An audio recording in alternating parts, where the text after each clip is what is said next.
Abbasiylar xalifaligi yemirildi. İlgari Hindistondan İspaniyaga suzilgan keng islom imperiyasi hozir parchalanib ketdi. İspaniya Abbasiylarning kontrolligidan chiqib ketdi. Misr Fatimiylar xonadonligi tarafidan egallandi. Shimoliy chegara Seljuqiylarning kontrolligida edi. Hatto Livan va muqaddas yer, ya'ni Falastinning bir qismi Xristian ahli salib qo'shinlariga qo'shilib ketdi. Barliq musulmonlarni bir bayroq ostida birlik keltirish hozir bir tush bo'lib qoldi. Ammo bugunmi biz ilgirki shu davrni tarixdagi eng muhim burilishning biri sifatida nihoyat qiziqish bilan eslashimiz. İlgirki shu davrning ta'siri yanada ommabop madaniyatdagi raqobat va shon-sharaf idisini shakllantirdi. 800 yil yaqin vaqtdan keyinmi filmlar ishlanib, kitoblar yozilgan va o'yinlar ijod qilinib, cho'nglardan tortib kichiklargacha musulmonlarning ana shu shodliq davrini eslashidi. Bu davrning rivoyatlari O'rta Sharqning jo'grafiyalik siyosatiga ta'sir ko'rsatdi.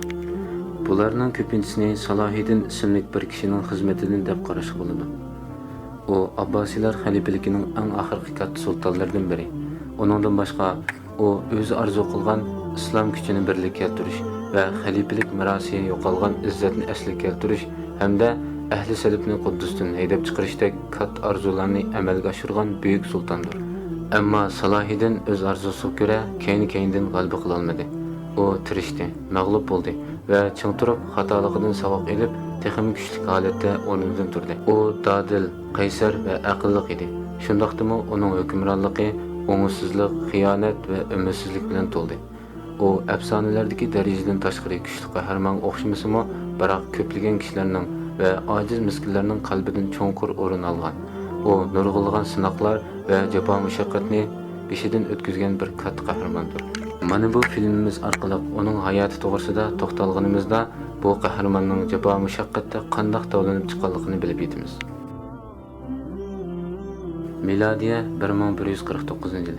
Yusuf ibn Ayyub ismli 10 yoshlik bir kichik bola uyining hovlisida o'ynayotdi.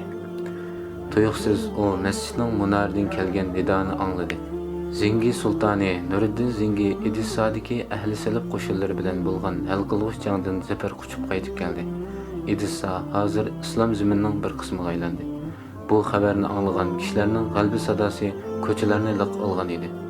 Nuriddinning botirligi tillarda doston bo'lmoqda edi. Yosh Yusufmo yig'ilish qatnashdi. Bu yig'ilish uning yosh zehniga o'chmas ta'sir ko'rsatdi. Ahli salib qo'shinlari bilan ilishish va musulmonlarning yo'qolgan shon-sharafini asliga keltirish uning hayot nishoni bo'lib qoldi.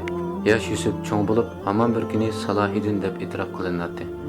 Salohiddin oilasilar bilan Damashqqa ko'chib kelib, o'qishini tamomlagan. Damashq ayni vaqtda Zengi davlatining poytaxti, ya'ni Nuriddinning o'rni edi. Salohiddin Damashqdagi bir madrasaga qatnashdi. Biz Salohiddin o'qigan shu madrasani hozirgi davrdagi to'liq o'rta maktabga o'qishda olishimiz mumkin.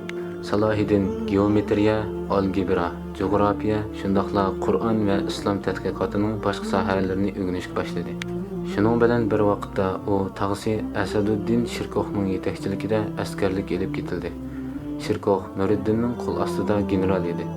U mustahkam jangovar jangchi edi. O jangda bir ko'zdan ayrilgan bo'lib, shunga bir ko'zni tanib yurishga odatlangan edi. Bu holat uni texmo hayvatli qilib etdi. Shirkohning yetaklashida Salohiddin harbiy taktika va qilich yasashni o'rganishga boshladi. Salohiddin mashqni tamomlagandan keyin Shirkohning batalyoniga qo'shildi va Zengi armiyasida doimlik harbiy vazifaga qatnashdi. Salohiddinning bolalikdagi qahramoni Nuriddinga xizmat qilgan vaqti keldi. Bu araliqda Misrda Fatimiy xalifaligining ikki vaziri o'rtasida surkilish yuz berdi. Fatimiylar Shia toifasi, Abbasiylar bo'lsa sunniy mazhabidagilar. Shialar bo'lsa o'zini musulmon deb da'vo qilgan bir toifadir. Tarixda bu ikki guruh bir-birining raqibi bo'lib kelgan. Misrning amaliy hukmronligini egilmoqchi bo'lgan ikki vazir Sharvan va Dirgam edi. Sharvan raqibi Dirgam tarafidan Misrdan qo'g'landi. Sharvan Nuriddindan yordam so'radi. Shunda qilib 1163-yili Nuriddin Shirkohning qo'mondonligi ostida Misrga qo'shin avatgan. Salohiddinmo tag'isining qo'mondonligida armiyaga qatnashgan edi. Biroq Salohiddin bu vaqtda hech qanday asosli rol o'ynay olmadi. Ammo yuz bermoqchi bo'lgan voqealar uning harbiy taktika va siyosatdagi tunji haqiqiy darsiga bo'lib qilish oldi dedi. Cherkovning harbiy qobiliyatining yordamida Sharvan Misrning buyuk vazirligiga qayta tayinlandi. Cherkov qo'shinni Qohiraga yaqin joyga o'rnashtirib, Sharvanning hukmronligini qo'lladi. Ammo vaqtning o'tishiga ergashib, Shia toifasining markazida sunniy mazhabiy qo'shinning bo'lishi Fatimiy mahkamasida siyosiy surkilish paydo qilishga boshladi. Sharvan zengi qo'shinni Misrdan qo'g'lab chiqarish uchun zo'r besim uchirgan. Ammo u o'zi ularni bu yerga taklif qilgan. Hamda bu qo'shinning qo'llashi bo'lmasa, uning hokimiyatni chang tutishi mumkin emas edi. Shuning bilan Sharvan yangi ittifoqdoshi uchun maxfiy uchur yo'llashga boshladi. Misrning Fatimiy chegarasi bilan Zingi Livan o'rtasida Amalrik hukmronlik qilgan ahli salaf qo'shini bo'lgan Yerusalim podshohligi bor edi. Sharvan Amalrik bilan maxfiy ittifoq qurib, Zingi armiyasiga ikki tarafdan hujum qilishni planlagan. Cherkov va uning qo'shini Bilbays degan yerga o'rnashdi. Ular shimoliy sharqdan Amalrik va g'arbiy-g'arbdan Sharvanning hujumi uchirdi. Bu xiyonat Zingi armiyasini halqiliq ahvolga tushirib qo'ydi. Ular Suriyaga chekinish uchun ahli salaf qo'shinini bosib o'tishga kuch yetmaydi. Sharvanning xiyonat qilish sababidan ularmi Qohiraga qaytib ketolmadi. Qo'shinni qutqizishning boshqa chorasini ko'rmagan Cherkov Nuriddinga yordam talab qilib uchiravatgan. Nuriddin xiyonatdan qattiq g'azablandi. U Misrdagi ittifoqdoshiga yordam qilish uchun samimiylik bilan qo'shin avatgan. Ammo u ittifoqdosh hozir ahli salaf qo'shinlarining yordamida Nuriddinning qo'shinini yo'qotishni planlagan. Sharvan Nuriddinning ishonchiga xiyonat qilishga qanday jur'at qilgandi? Shundaqdimi Nuriddin aqlli hukmdor edi. U aldirab harakat qilmadi. Uning hozirgi asosli maqsadi uning eng danglik generali va askariy kuchini qutqizish edi. U qo'shinni ahli salaflar tarafidan chekindira olmadi. Nuriddin Sharvanning xiyonatchiligidan hozir o'ch olmasligi bo'lsa, uning o'ch olishga loyiq fursat kutib turganligidir. Nuriddin Misrga Cherkovga yordam berish uchun qo'shin avatilmadi, chunki buningga uzun vaqt ketadi. U Cherkovning dushmanni uzoqcha to'sib qola olmasligidan ansirdi. Shunga u Amalrikning Misrdagi hujumni to'sish planini tuzdi. Nuriddin yangi qo'shin tashkillab, hozirgi Liviya poytaxti bilan munosabati bo'lmagan Tripoli nahiyasiga hujum qildi. Tripoli nahiyasi yana bir ahli salaf davlati va Amalrikning ittifoqdoshi edi. Shuning bilan Nuriddin Tripoliga hujum qilganda Amalrik Misrdagi ilgarilishini to'xtatishga majbur bo'lgan va bir qism askarlarni Tripolini qo'g'dashga avatgan. Bu Cherkovga qo'shinlarni Suriyaga qaytarib ketish va qo'shinni qutqizish uchun bir fursat hozirladi. Hamda u fursatdan foydalandi. Zingi armiyasi hozircha bexatar edi, ammo Nuriddin bilan Cherkov Sharvanning xiyonatchiligini unutib qolmadi. Ahli salaf qo'shinlari bilan birlashib, musulmonlarga qarshi suiqasd qilish cho'ng bir xiyonat edi. Ular muvofiq fursatni saqlab o'tadi. Bu fursat 1168-yil yetib keldi. Amalrik Misr bilan bo'lgan ittifoqdoshligini buzib, Qohiraga hujum qilgan. U doim Misrga nazar selib turadi. U o'z zaminini kengaytirish uchun emas, balki Misrning g'oyat surbaylik uchun Misrni ko'zlab turadi. Sharvanning hozirgi ojizligi uning hujum qilishga eng yaxshi fursat berdi. Amalrik dengiz armiyasini yig'ib, Nil daryosi tarafdan Qohiraga qarab yo'lga chiqdi. Misr Sharvanning hukmronligida o'zini qo'g'dashga bek ojiz edi. Shuning bilan Fatimiy xalifaligi Nuriddindan Misrni qutuldirib qilishni o'tindi. Bu Nuriddin saqlayotgan payt edi. O'ch elishning paytini savarchanlik bilan saqlab turgan bu yillarning hammasi oxiri natijaga erishdi. Agar ular hozir yordamchi kuch sifatida Misrga kirsa, ular Misr xalqining asal ishonchiga erishalaydi.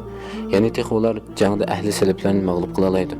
Shunday qilib, Cherkovning qo'mondonligidagi zengilar Misrga qarab yurish qildi. Salohiddinmi bu qitimliq yurish qatnashgan. Bu qitim armiyaning bir batalyonining qo'mondoni bo'lgan. Zengilar va ahli salaf qo'shinlari Nizoning qumliq chegarasiga yaqin Gizaning g'arbidagi Al-Babayn degan joyga uchrashdi.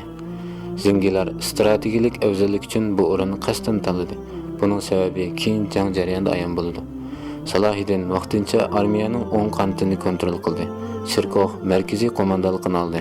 Ahli salaf qo'shinining soni zengilar qaraganda ko'p va qurol jihatdan kuchli edi. Shuning bilan Cherkov bilan Salohiddin ahli salaf qo'shinlarining bu afzalligini unumsiz qilish uchun jang strategiyasini muzokara qilishga boshladi. Ular oqilona plan tuzdi. Salohiddin armiyaning markaziy qo'mondoniga o'xshash yasanib, askarlari bo'lsa markaziy qismiga o'xshash chaptindi. Cherkov barliq askarlarini jang maydoniga o'rinlashtirmadi va ularning bir qismini qumliqdagi to'pilik orqasiga yo'shirib qo'ydi. Ahli salaf qo'shinlari bu planni bilmagachga Zengi qo'shinining markaziy kuchiga qarata butun kuch bilan hujum qildi. Bu Salohiddinning barliq harbiy hayotiga tayyorlik qilayotgan payt edi. agar u kuch bilan dushmanni mag'lub qila olmasa, jang taktikasi bilan mag'lub qiladi. Plandagidek Salohiddin chekinish loyihasini tuzgan edi. U qo'shinni qumliq chekinishga buyurdi. Ahli saliblar Salohiddinni qo'g'lab, uning to'zig'iga tushdi. Ahli salib qo'shinlarining ig'ir otliq askarlari to'pilik va qumliqlarda o'z afzalligini yo'qotdi. Ular tez harakat qila olmadi. Lekin yenik bo'lgan zingi otliq askarlarning qumliqda harakat qilishi oson bo'ldi. Shunga ahli salib qo'shinlarining dastlabki afzalligi yo'qotildi. Ularning liniyasi buzilib, jang markazlik hujumga emas, balki chechilangan holatga bo'lindi. Shirkoh dal shu paytni saqlayotdi. U zapas kuchini elib, qaytarib hujumga o'tdi. Shuning bilan bir vaqtda Salohiddin kuch bilan keyniga burilib, qarshi tarafga qaytarib hujum qo'zg'adi. Ikki qo'shinning orasiga qisilib qolgan ahli salib qo'shini butunlay tarmar qilindi. Bu Salohiddinning harbiy talantinin tunji belgisi edi. Uning ahli salib qo'shinlari qarshi tunji g'alabasi shuningdan boshlangan. Salohiddin amdi odatdagi odam emas. Uning hozir aktiv roli bor. Ahli saliblarni mag'lub qilish hikoyalaridan ilhomlangan bu yosh amdilikda ahli saliblarni mag'lub qildi. Kelarki qismda Salohiddinning ma'muriy va harbiy hayotining dastlabki yillarini tadqiq qilganimizda uning qanday qilib buyuk vazirga aylanganligi, Misrni yana bir qitimliq ahli saliblar hujumidan qanday qo'g'daganligi va qanday qilib Misr sultoniga aylanganligi haqida to'xtalamiz.